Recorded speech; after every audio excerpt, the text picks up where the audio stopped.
The white man smiled as he lifted the black woman's skirt. Then he showed the woman's thigh to his sister. Remarking that this black woman was very strong, he said buying her as a servant would be no problem. Then he told Lucy to come and touch her. But faced with their humiliation, the black woman dared not resist, because in that era, people like her were merely tools. Although the woman was strong, Lucy wasn't interested in her. Instead, she liked the daughter, Amy, who was hiding behind her. When the woman heard Lucy say she wanted to buy Amy, she immediately begged the man, saying she could do anything, but pleaded with him not to take her daughter. But the white man didn't care. He directly picked up Amy and put her in the carriage. The mother tried to stop him, but the man's sharp glance frightened the black mother into silence. At that moment, the mother understood that further resistance would mean her death. She could only watch as Amy was taken away. Back at the farm, Lucy didn't make Amy work like the other black people. Instead, she wanted to teach Amy to read, aiming to raise her as a cultured maid. Under Lucy's instruction, Amy grew up quickly because she was taken by force as a child. She held a lot of resentment towards Lucy. When washing Lucy's clothes, she would often cut the buttons off. Sometimes she would ruin Lucy's dresses. She would be chased and beaten. But later, Lucy stopped punishing her and just told her to be more careful. Although Lucy was quite spoiled,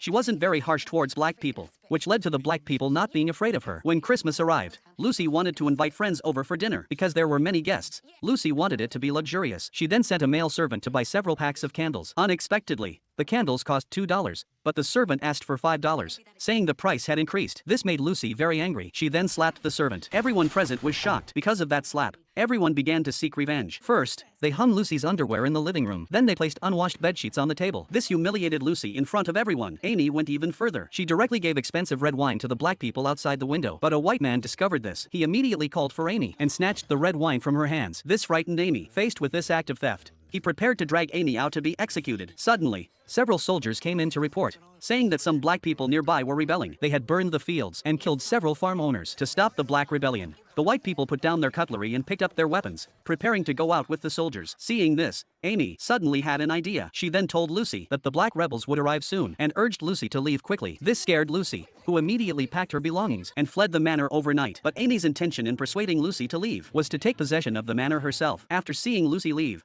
she immediately went back to the room. She not only used Lucy's perfume, but also put on Lucy's very expensive dress. Now, Amy thought she was the mistress of the manor. She even brought in the man she liked and lay on Lucy's bed with him. Just as the two were enjoying themselves, Lucy suddenly returned. This shocked them, and they jumped up. They knew that if Lucy discovered them, the consequence would be death. Just as Lucy was about to enter, the two hid under the bed. Fortunately, Lucy didn't discover them. Just as the two were terrified, Lucy's brother suddenly pushed her out of the room. It turned out that after killing too many black people the night before, he was filled with guilt. He then prepared to take his own life with a weapon. This shocked the two under the bed. Hearing the noise, Lucy immediately came in. Seeing her dead brother, she was so frightened she sat on the bed. As soon as she sat down, Amy made a sound.